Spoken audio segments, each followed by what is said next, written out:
Hello everyone. Now we are going to consider a numerical problem which will involve heat transfer by convection as well as radiation.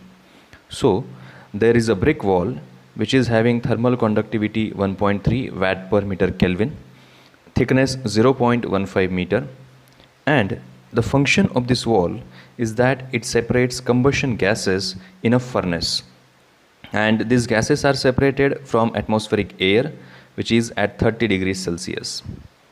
The outside surface temperature of this wall is 100 degrees Celsius, and emissivity, which is a material property, which is a surface property, emissivity of this wall is 0.8. The heat transfer coefficient for the outer surface is 20 watt per meter square Kelvin. We need to find out the inner surface temperature of the wall and total heat lost to the surrounding because of convection as well as radiation, which means combined heat transfer we have to find out per unit area. This problem was asked in Mumbai University examination for 6 marks. Let us now proceed towards solution. So now we are finished with the problem statement. We will convert the given data into the schematic diagram so that it helps us to write down the equations properly and find out the final answer. So this is the furnace wall that we have taken into consideration while solving the problem. The inside surface temperature of the wall is not known to us. Outside surface temperature is specified. It is equal to 100 degrees Celsius. Also, there is the fluid temperature or ambient temperature which has been given, which is equal to T infinity, and it is equal to 30 degrees Celsius. So that's why there will be this temperature difference which will be responsible for convection heat transfer.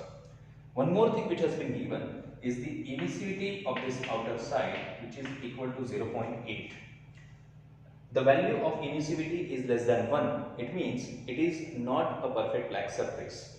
And this property we will use when calculating the radiation heat transfer.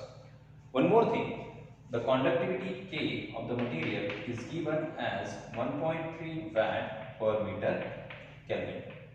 This temperature gradient will be responsible for conduction heat transfer. Because of these parameters, there will be convection heat transfer. One more parameter will be affecting the convection. It will be heat transfer coefficient, and it is equal to 20 watt per meter square Kelvin. Okay. Also, we can assume that this area is equal to 1 meter square. Okay. In the previous problem itself, we have discussed that area is not much of a concern because we can simply multiply the final answer with the area. Now, firstly, because inside of the furnace is hot, so that heat will be transferred to the internal layer of the wall. Through the layers of the wall, it will be conducted properly and it will reach the outer surface, and that's why there is this high temperature of outer surface of furnace.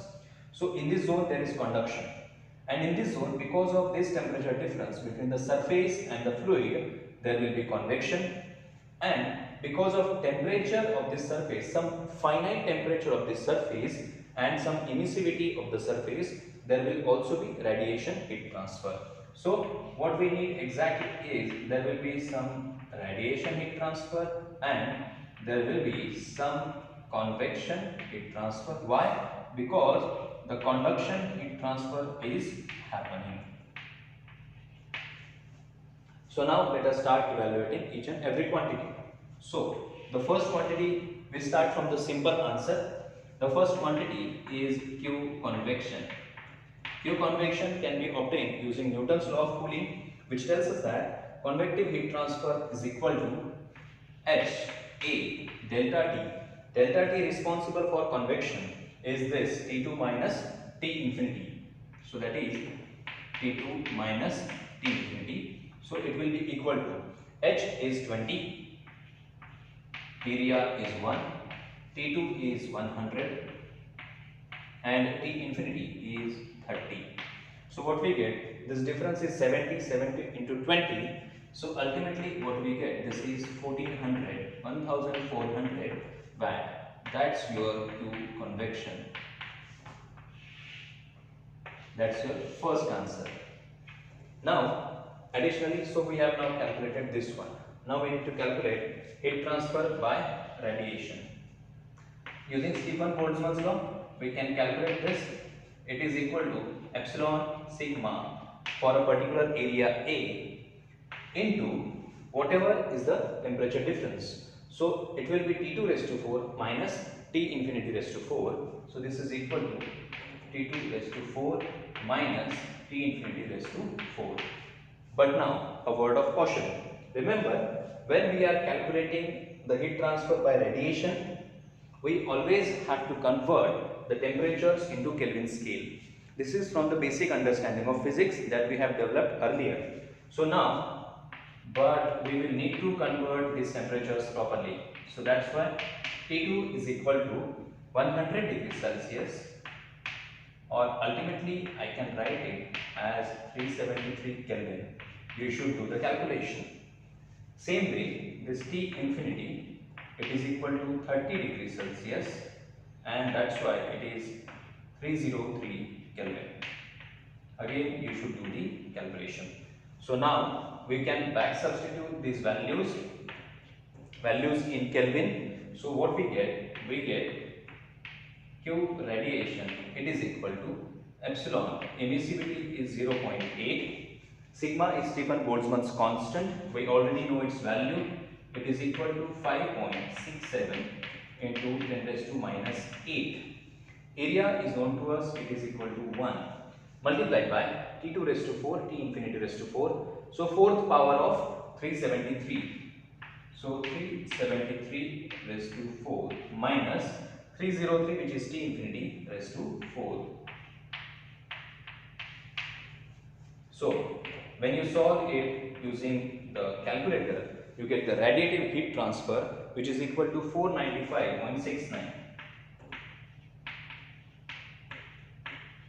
watt. So we have translated associated physics into mathematics and arrived at a solution. We are interested in the total heat transfer rate from this wall because of convection and because of radiation. Hence, we can say that total heat transfer rate, it is equal to addition of both of them. You can add them. So the final answer will be 1895.69 watt. This will be the final answer. Now, sometimes we might also be interested, like it has been stated in the problem, that we need to find out this internal temperature T1. We can find it out using simple energy balance and understanding of heat transfer mechanism. Why this heat is being radiated and heat is being convected? Where it is coming from? It is coming from conduction only. So that this Q total is nothing but the total heat which is getting conducted through the material of the wall or through the wall of the furnace. So that's why when we establish the mathematical balance, what we get? We can write that this total heat transfer rate is because of heat conducted.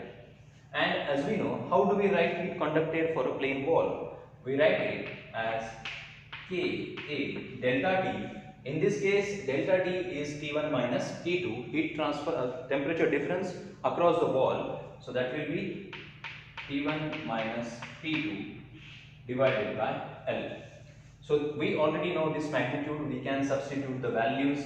This Q total is 1895.69, so this will be 1895.69. It is equal to K, which is given to us, it is 1.3, so this will be equal to 1.3. Then area we have considered as 1, so it will be 1 multiplied by this T1 is the unknown quantity, T2 is right now the known quantity, so this T2 is 100 divided by the thickness of the material, which is already specified. So I'm sorry, I forgot to write it. So it will be equal to 0.15 meter, that will be the thickness. So that's why this will be equal to 0.15. We have everything. The only unknown quantity is T1. So from the solution of this, we get T1 equal to, by calculation we can obtain it, It is equal to 318.73 degree Celsius. And it is also logical because the temperature of internal surface of the furnace will be definitely larger than the temperature of the external surface, because this surface is directly exposed to the furnace gases. I hope this is useful for you. Thank you.